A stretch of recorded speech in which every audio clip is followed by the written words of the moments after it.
가지고 날로 더욱 새롭게라는 제목으로 우리가 하나님의 말씀을 살펴보기를 원합니다. 오늘 본문은 바울의 3차 선교 여행지인 예배소에서 있었던 일화 하나를 전해주고 있습니다. 믿음의 역사는 한순간에 어떤 절정에 도달하는 것이 아니라 긴 장거리 달리기와 같습니다.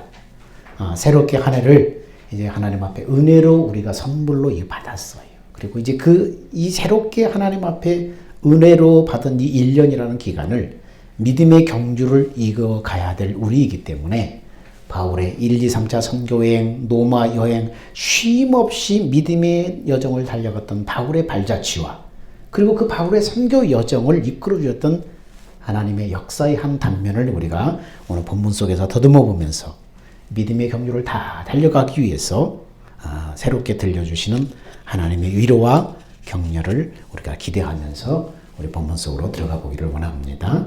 오늘 본문은 7절로 이루어진 오늘 본문은 교차대칭형 구조로 이루어져 있습니다. 그래서 1절, 2절, 3절, 4절이 중심이고 다시 나오면서 5절, 6절, 7절 이런 구조로 되어 있는데요.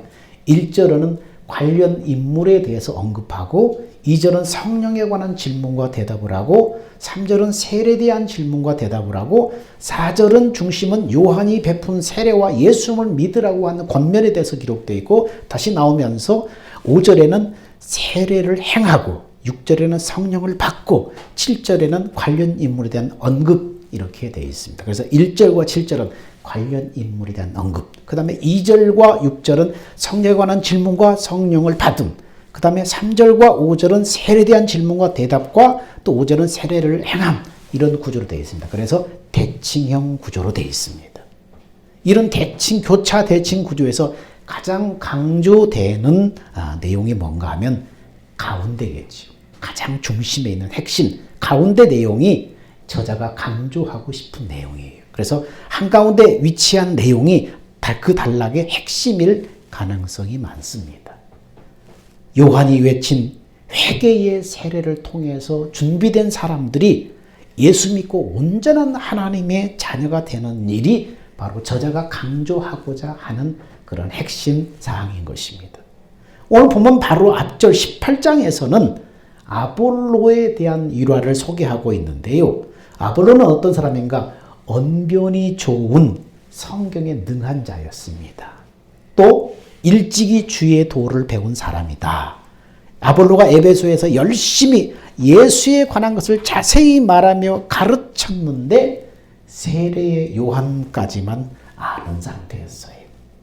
그래서 브리스길라와 아굴라가 가만히 들여보다가 그를 데려다가 하나님의 도를 자세히 풀어서 일러주었다고 기록하고 있습니다. 이후에 아볼로는 바울이 복음을 전했던 고린도의 아가야 지역에서 힘있게 예수는 그리스도라고 힘있게 증언하였다고 기록하고 있습니다. 오늘 이 사실을 오늘 본문과 연결해서 생각해 보면 아볼로는 바울이 사역했던 아가야에 가서 복음을 전했고 아볼로는 바울이 사역했던 아가야에 가서 복음을 전했고 또 바울은 아볼로가 사역했던 에베소에 가서 복음을 전했고 그래서 서로의 신자의 믿음을 확고하게 키우는 역할들을 감당했습니다. 그래서 상대방의 말씀의 씨를 뿌렸던 곳에서 두 사람은 그 지역을 교차로 방문해서 서로 물을 주는 사역을 했고 하나님께서 그들이 뿌린 말씀의 씨가 자라도록 하나님께서 역사하셨다는 것입니다.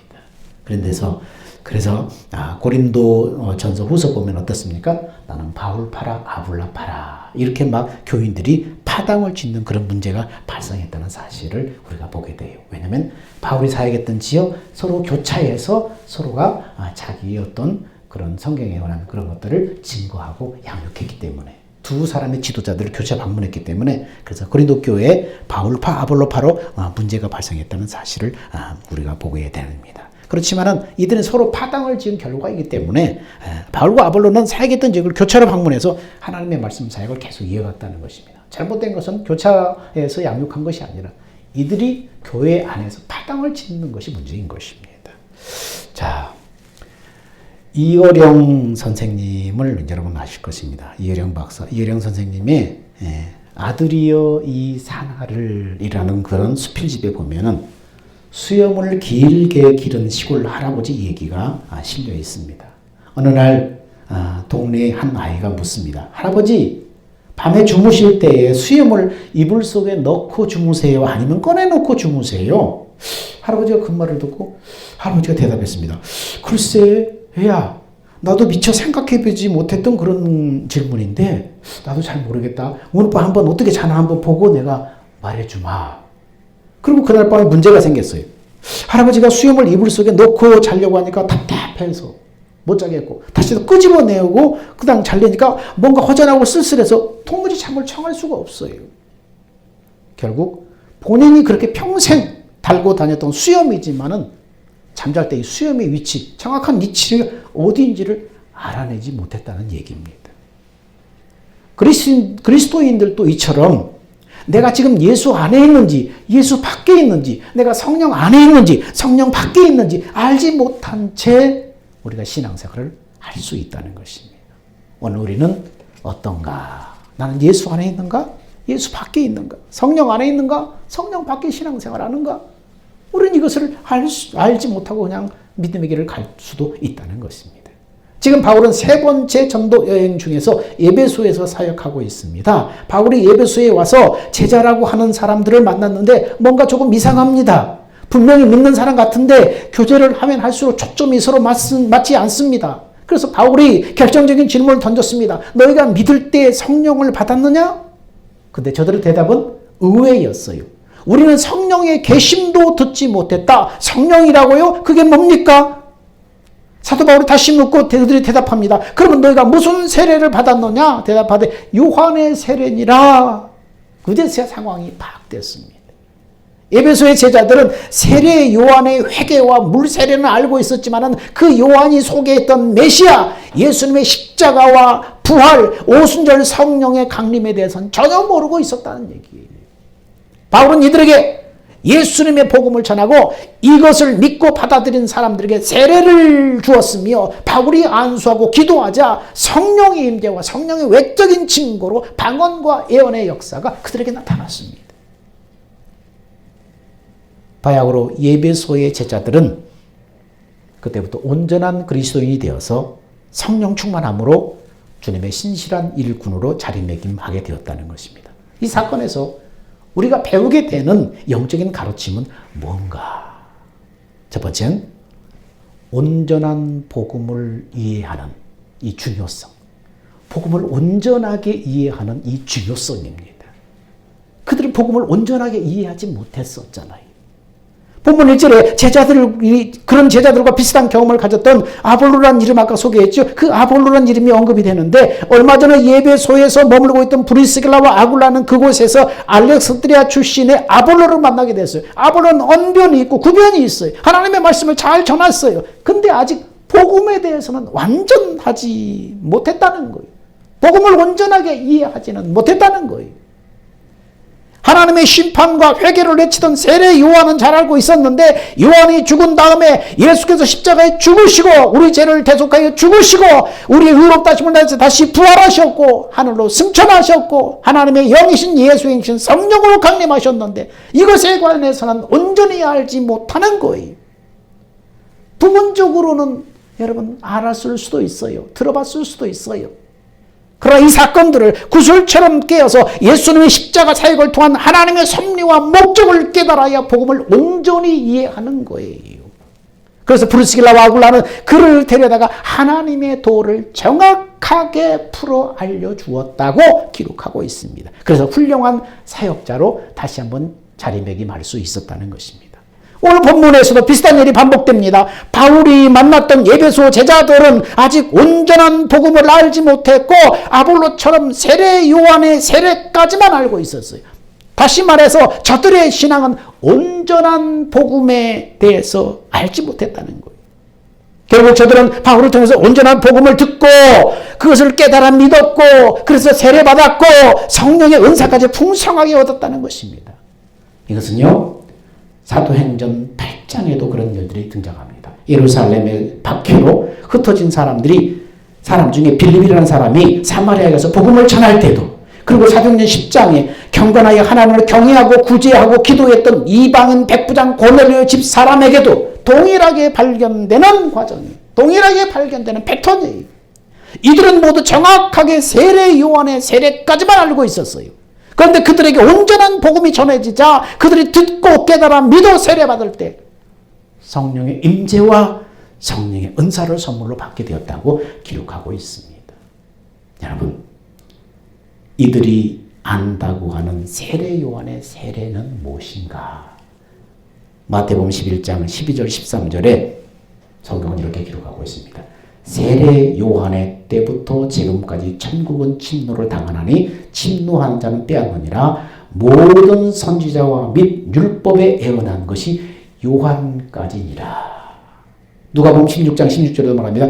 율법과 선지자는 요한의 때까지요. 그 후부터는 하나님의 나라의 복음이 전파되어 사람마다 그리로 침입하는지라. 세례 요한은 누구예요? 율법의 마지막 주자예요. 여러분, 에덴동산에서 하나님께 순종해서 영생을 얻는 대신에 마귀에게 순종해서 타락함으로 마귀의 종된 인류의 대표자인 아담과 하와에게 하나님께서 마귀의 종된 저주와 비참함에서 구원하여 영생을 주시겠다고 최초의 원시 복음을 약속하셨어요. 그리고 각 세대마다 경건한 후손들은 약속하신 구원자를 믿음으로 바라보며 구원을 예약하고 눈을 감았어요. 그 약속이 족장들과 선지자를 통해서 각 세대마다 증거되고 계승되었어요.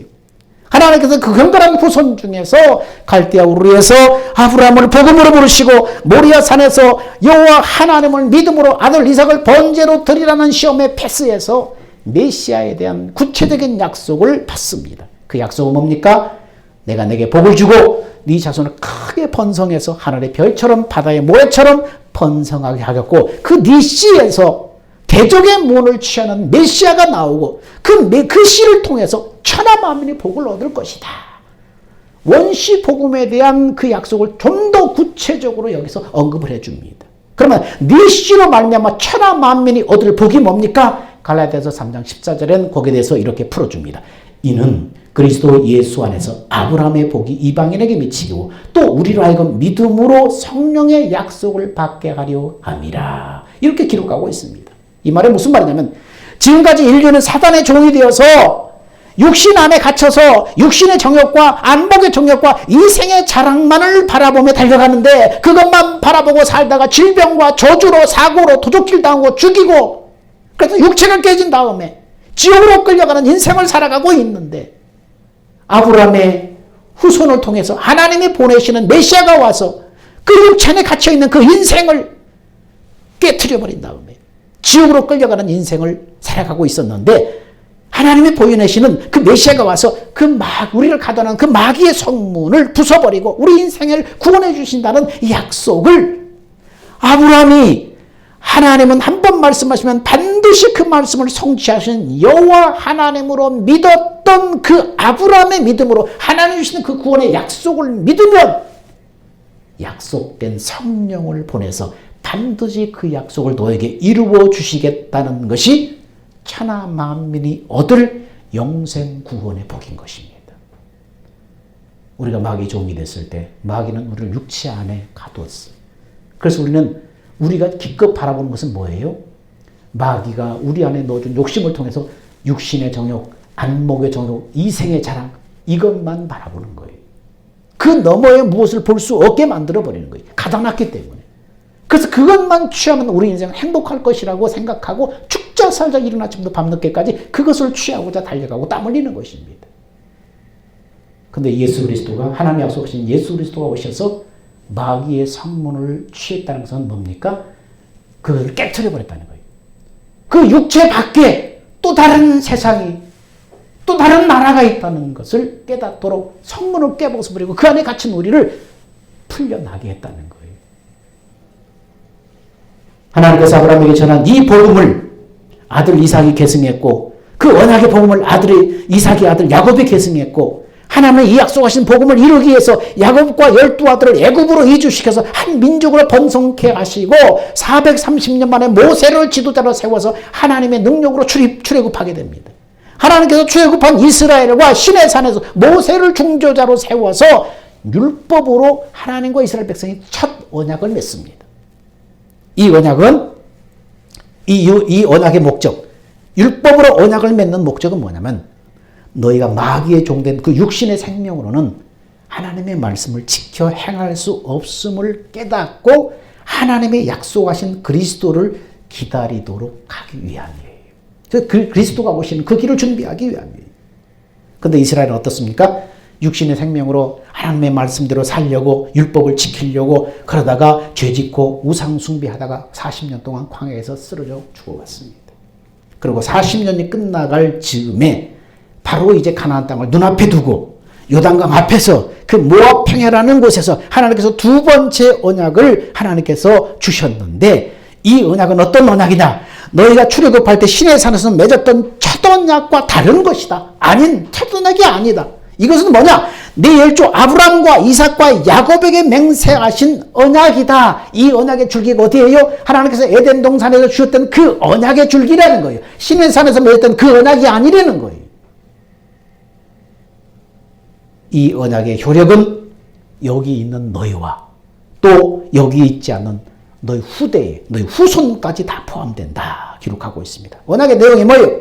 하나님께서 여자의 후손, 성령으로 잉태되어서 육신을 입고 오신 그리스도를 보내어서 마귀의 종된 인생의 마음에 할례를 베풀어서 굳은 마음을 제하고 부드러운 마음을 줄 것이다. 그리고 새 영을 주시고 새 마음을 주셔서 하나님의 법을 그 마음에 두고 생각에 기록하여 하나님을 사랑하게 하여서 하나님의 말씀을 지켜 행하게 하겠다. 이렇게 약속하고 있습니다. 여러분, 기록된 모든 율법의 말씀은 하나님의 뜻을 이루러 오실 그리스도에 대한 기록이에요. 그러므로 성경의 모든 율법과 선지자들은 하나님의 약속과 그 약속을 이루실 그리스도를 전하고 선포했던 거예요. 그래서 누가복음 24장 25절에 예수님이 부활하신 다음에 뭐라고 말했어요? 제자들이 하도 깨닫지 못하니까 미련하고 선지자들의 말한 모든 것을 마음에 더디 믿는 자들아.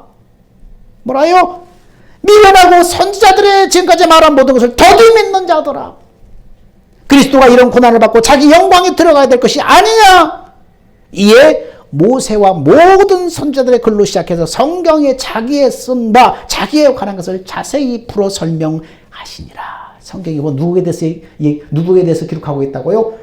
오실 그리스도, 하나님의 약속, 그 약속을 이루러 오실 그리스도에 대한 기록의 율법이다. 세례요한은 하나님의 약속과 그 약속을 이루신 그리스도를 기다리면서 하나님을 경외하며 경건히 살아가도록 선포하는 율법의 마지막 주자예요. 그래서 세례요한이 뭡니까? 회개하라고 선포하잖아요. 그리스도가 오실 길을 준비하면서 하나님을 경외하며 그리스도가 오실 그 길을 준비하도록 하는 거예요.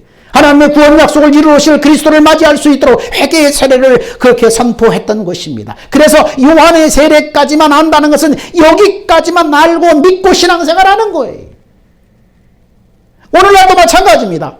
십자가와 부활, 승천, 성령 강림 들어봤어요. 성령의 음성, 성령의 능력과 은사 들어봤어요. 그러나 그것이 구슬처럼 꿰어져서 이해하고 믿지 않으면 하나님의 약속이 무엇인지, 하나님의 섭리와 목적이 무엇인지도 모르고 여전히 구약의 백성들처럼 장차 얻을 천국의 구원을 기다리면서 말씀 믿고 기도하고 구제하고 경건하게 종교 생활합니다. 이것은 온전한 복음이 아니에요.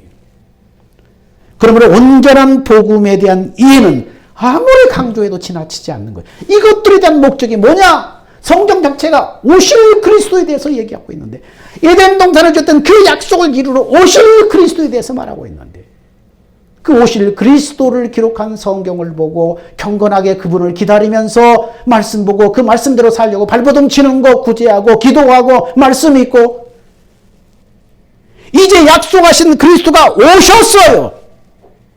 십자가의 죽음과 부활과 승천과 성령 강림으로 하나님이 에덴 동산에 약속하셨던 그 약속을 이루셨어요. 그러므로 이제 오셔서 하나님의 약속을 이루신 그리스도를 전할 때에 듣고 깨달아 믿고 세례받음으로 옛사람의 죽음을 인정하고 약속하신 성령을 갈망할 때 성령이 나를 성전 삼아 임하시는 거예요. 그러므로 성령이 내 안에 오셔서 하나님의 법을 마음에 두고 생각에 기록하여 우리가 말씀하시고 인도하시는 것입니다. 전에는 오실 그리스도를 믿는 그 믿음, 그래서 그것을 기다리면서 경건하게 하나님을 경외하며 신앙생활을 했어요. 그래서 믿음의 경건한 자손들을 통해서 그 약속이 쭉 이어져 왔어요. 그런데 이제 뭐예요? 그 약속을 이루시려고 그리스도가 오셔서 약속을 이제 성취하셨어요. 십자가의 죽음과 부활과 성령 강림으로 약속을 성취하셨어요. 이제는 내 안에 오신 예수 그리스도와 함께 이제는 인생을 가는 거예요. 하나님의 말씀을 지켜 행하는 거예요. 전에는 오실 그리스도를 믿는 믿음으로 하나님의 말씀을 읽고 기도하고 경건 생활하며 구제하며 하나님 앞에 경외 그렇게 살았는데 이제는 오신 그리스도와 함께 주님이 주시는 생각과 마음을 통해서 이제 믿음의 길을 가는 것입니다. 두 번째는 본문 중에서 본문을 통해서 우리가 배우게 되는 영적인 가르침 두 번째는 뭡니까? 첫 번째는 온전한 복음을 이해하는 이 중요성에 대해서 얘기합니다. 두 번째는 그 복음을 받는 태도에 대해서 말씀해 주고 있습니다. 둘째, 제자들의 태도에 관한 것입니다. 사도 바울이 에베소 제자들과 교제하면서 이들이 믿을 때 성령을 받았는지 그들이 받는 세례가 무엇인지 물었습니다. 그들은 어떻습니까? 그 말에 자존심 상하지 않고 솔직하게 자신들의 형편을 얘기합니다. 바울이 저들의 모자란 부분을 채워주려고 할 때 그들은 기꺼이 온전한 복음을 받아들이고 또 세례를 받았습니다. 뭡니까? 복음에 대한 겸손한 태도예요. 복음에 대한 겸손한 태도. 저들의 모자란 부분을 채워주려고 할 때 저들의 복음이 온전하지 못하니까 세례 요한까지만 알고 오실 그리스도를 기다리며 구원을 기다리며 그렇게 경건하게 신앙생활한 저들의 온전치 못한 복음을 온전하게 해주려고 기꺼이 하나님의 복음을 전할 때 그것을 기꺼이 받아들이고 순수하게 세례를 받고 복음을 온전하게 받는 겸손한 태도입니다. 여러분, 우리가 성경에 대해서 알면 알수록, 성령에 대해서 우리가 알면 알수록 그분은 우리 뜻대로 그분은 차지할 수 없다는 거예요. 우리 마음대로 할 수 없다는 것을 여러분 깨닫게 됩니다. 성령은요, 늘 당신의 뜻대로 행하시고 그래서 당신이 원하는 곳에 역사하시는 거예요. 그러면 우리 할 일은 뭡니까? 우리는 성령께서 역사하기를 기뻐하셨던 곳에 최대한 우리를 그리로 가져다 놓는 거예요. 그 최대한 성령이 기뻐하시고 역사하기를 기뻐하시던 그곳에 우리 자신을 그리로 가져다 놓아야 됩니다. 바로 그곳이 어디예요? 성령이 역사하기를 기뻐하시던 그곳이 어디예요? 겸손의 자리. 겸손의 자리. 그 태도가 중요한 거예요. 복음을 받는 그 태도. 본문 외에도 사도행전 곳곳에 겸손한 이들에게 임하셔서 일하시는 성령에 대한 기록이 나옵니다. 사도행전 18장에 아볼로가 브리스길라와 아굴라를 통해서 복음을 듣고 겸손히 받아들인 것처럼 사도행전 10장에 고넬료가 겸손히 베드로 앞에 엎드려서 하나님의 말씀을 들었던 것처럼 사도행전 16장에 빌립보 간수가 구원받을 방법을 구하며 부르짖었던 것처럼 오늘 에베소의 제자들 또한 자기의 모자란 부분을 채워주려는 사도 바울을 겸손한 태도로 받아들여서 결국은 세례받고 성령의 은사까지 받았다는 것입니다. 성령의 임재와 역사를 여러분 사모합니까? 물이 낮은 곳으로 흐르듯이 하나님의 은혜는 겸손한 이들에게 흐르는 것입니다. 교만을 내려놓고 겸손한 태도로 하나님의 은혜를 구하십시오. 그분의 은혜가 흐를 것입니다. 세 번째, 본문을 통해서 우리가 깨닫는 영적인 가르침은 무엇입니까? 모든 성도에 대한 주님의 기대입니다. 너희가 믿을 때 성령을 받았느냐? 사도 바울의 문제는 믿는 성도라면 누구나 성령을 구하고 받아야 한다. 마땅히 받아야 된다. 이걸 전제로 하고 있어요. 너희가 믿을 때 성령 받았느냐? 성령 받는 것은 누구나 성도라면 당연히 구하고 받아야 된다. 이 전제를 지금 깔고 있는 거예요. 누가복음 20장 22절에 예수님께서 제자들에게 뭐라고 말씀하십니까? 뭐라고 명령하셨어요? 성령 받으라.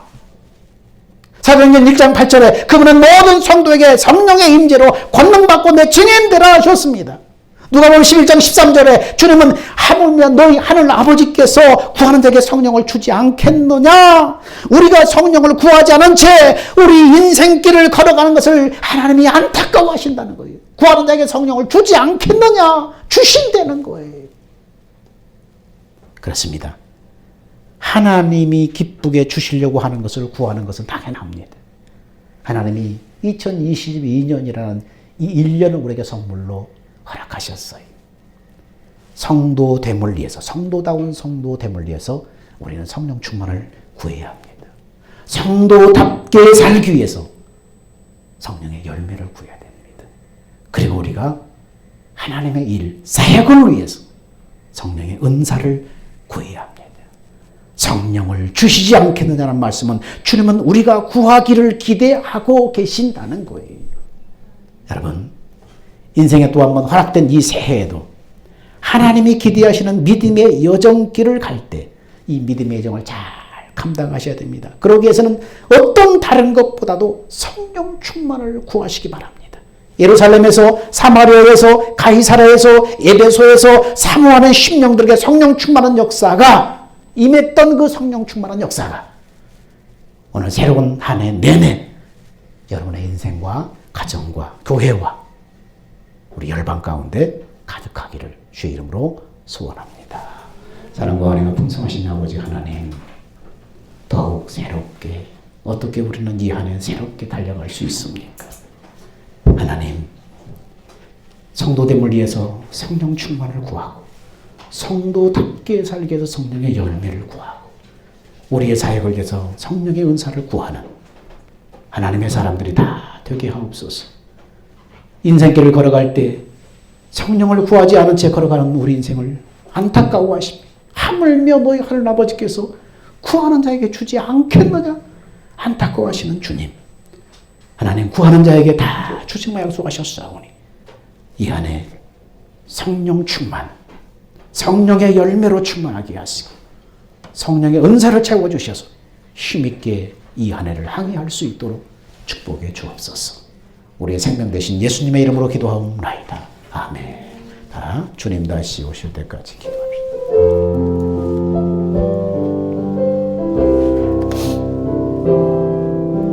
주님 다시 오실 때까지 나는 이 길을 가리라. 좁은 문, 좁은 길, 나의 십자가 지고 나의 가는 이 길 끝에서 나는 주님을 보리라. 영광에 내 주님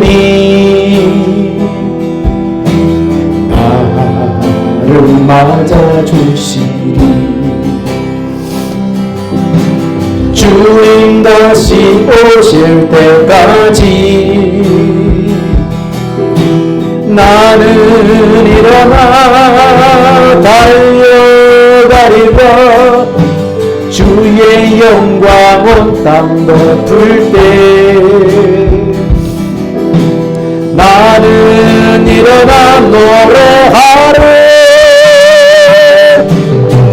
내 사모하는 저에게 온 세상 구주시로 내 사모하는 저에게 영광의 왕이시라. 이제는 우리 주 예수 그리스도의 은혜와 하나님의 사랑하심과 성령의 내주 교제 교통 인도하심이 온전한 복음을 알기 위해서 겸비해서 하나님의 은혜가 흐르도록 겸비하기를 원하는, 또 우리 모든 성도를 향한 주님의 간절한 기대를 따라서 성령 충만, 은사 충만, 열매 충만을 구하기를 원하는 사랑하는 성도들 머리 위에, 그들의 결단과 믿음 위에 이제로부터 영원 무궁토록 함께 있을지어다. 아멘.